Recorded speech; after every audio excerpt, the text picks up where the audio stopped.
Bersama Buma Win. Silakan Buma. Baik, terima kasih Atika. Sarawak dan Australia hari ini menandatangani Memorandum Persefahaman MOU bagi menjalin kerjasama berkaitan ekonomi hidrogen dan pembangunannya di Sarawak serta menghubungkan kedua-dua pihak dengan lebih meluas dalam rantaian bekalan hidrogen global dan ekosistem. Majlis menandatangani MOU antara Kerajaan Sarawak dan Universiti Teknologi Swinburne berlangsung di Houghton, Melbourne dan disaksikan oleh Timbalan Premier Datuk Seri Dr. Sim Kui Hian.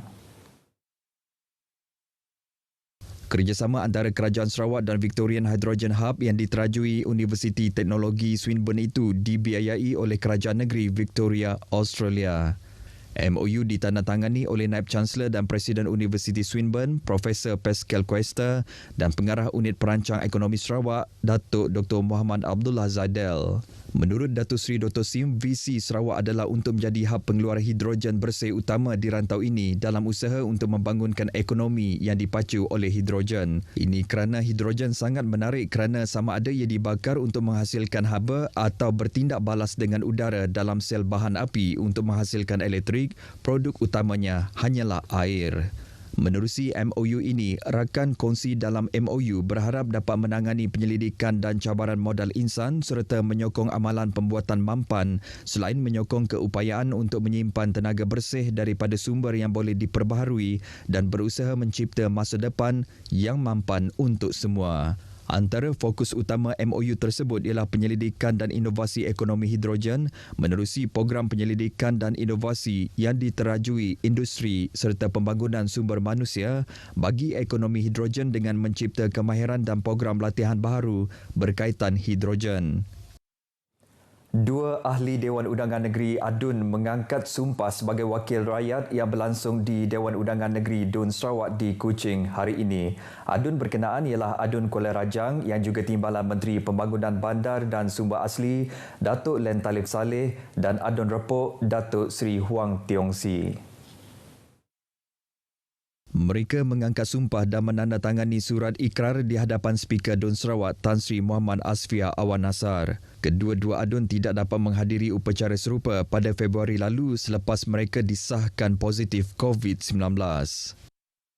Operasi mencari mayat kanak-kanak hilang berusia 4 tahun Eric Chang Wei Ji yang dipercayai dibunuh dan dibuang daripada jeti Muara Tebas terpaksa ditangguh sementara berikutan faktor cuaca yang kurang baik dan keadaan air surut pagi tadi. Operasi pencarian yang kini masuk hari ketiga diteruskan melalui jalan darat dengan sepasukan anggota daripada Jabatan Bomba dan Penyelamat Malaysia JPBM telah digerakkan di sekitar tebing Bukit Lasak yang dianggarkan pada jarak 300 meter sementara menunggu air pasang.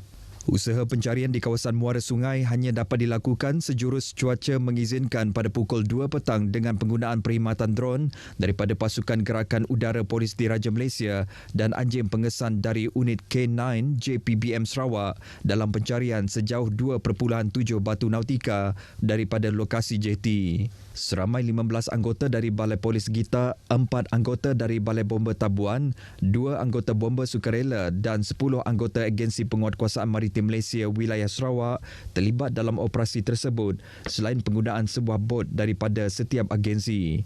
Semalam operasi tersebut telah diperluaskan 2 hingga 3 batu nautika daripada muara sungai kampung berkenaan menuju ke arah laut dan usaha pencarian setakat ini masih digiatkan.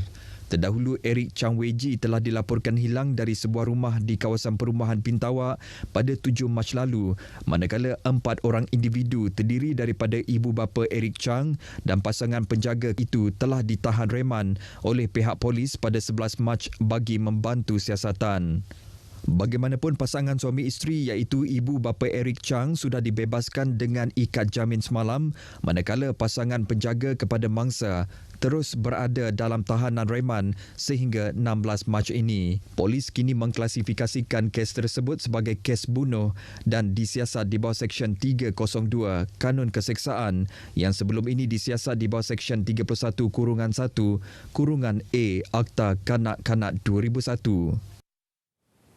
Sebanyak 36 kubur di Kampung Lubuk Punggur, Gedong yang terjejas akibat hakisan Sungai Sadong dipindahkan ke tanah perkuburan Islam baharu di Kampung Lubuk Bunting hari ini. Menurut Wakil Khas Ahli Dewan Undangan Negeri Gedong, Datuk Muhammad Naruddin Majais, sesi pemindahan kubur tersebut adalah fasa yang pertama dilaksanakan. Datuk Muhammad Naruddin dalam kenyataan memberitahu tapak perkuburan itu mula mengalami hakisan sejak beberapa tahun yang lepas dan ia memerlukan tapak baharu bagi perkuburan berkenaan.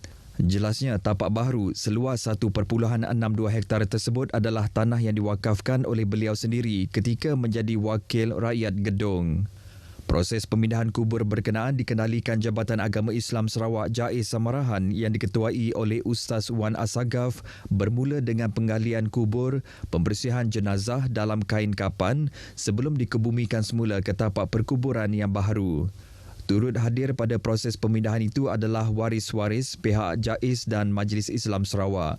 Dalam masa yang sama, Jawatankuasa Pemindahan Kubur Tanah Perkuburan Islam Kampung Lubuk Punggur turut memohon peruntukan sebanyak RM50,000 daripada Premier Sarawak yang juga Adun Gedong Datuk Patinggi Tan Sri Abang Johari Tonopeng bagi kos keseluruhan operasi pemindahan kubur berkenaan.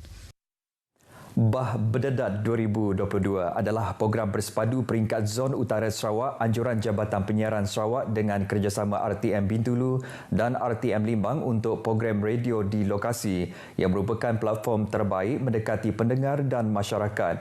Menurut penerbitnya, Syaida Abdullah, program bersepadu itu akan diadakan pada Sabtu ini di Dewan Kampung Lereng Bukit Miri dengan penampilan istimewa penyampai dan kaki tangan daripada 3 stesen penyiaran Zon Utara. Selain penyertaan beberapa agensi tempatan termasuk usahawan industri kecil dan sederhana. Jadi dengan penglibatan sebegini, saya rasa inilah cara dan juga peluang terbaik untuk usahawan-usahawan di luar sana, terutamanya yang melaksanakan industri kecil dan sederhana mengambil peluang ini untuk turut serta dalam bersama-sama menjayakannya, kerana di sana nanti kita akan ada booth pameran ya untuk agensi kerajaan dan juga untuk agensi-agensi seperti NGO. Beliau berkata kepada pemberita ketika diminta mengulas mengenai program Bah Berdedat 2022 di RTM Miri. Antara objektif program tersebut ialah mendekati dan mengeratkan hubungan silaturahim di samping memberi ruang serta peluang kepada pendengar untuk berinteraksi secara langsung, terutamanya dengan penyampai radio.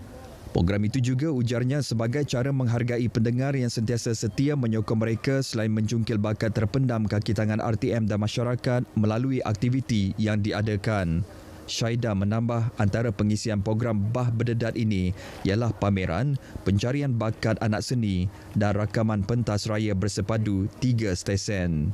Timbalan Menteri Pelancongan Industri Kreatif dan Seni Persembahan, Datuk Sebastian Ting dijangka akan merasmikan program bersepadu tersebut kelak. Baik saudara, sekian berita dari Sarawak. Salam keluarga Malaysia. Kita kembali bersama Atikah di Angkasa Puri. Silakan Atikah.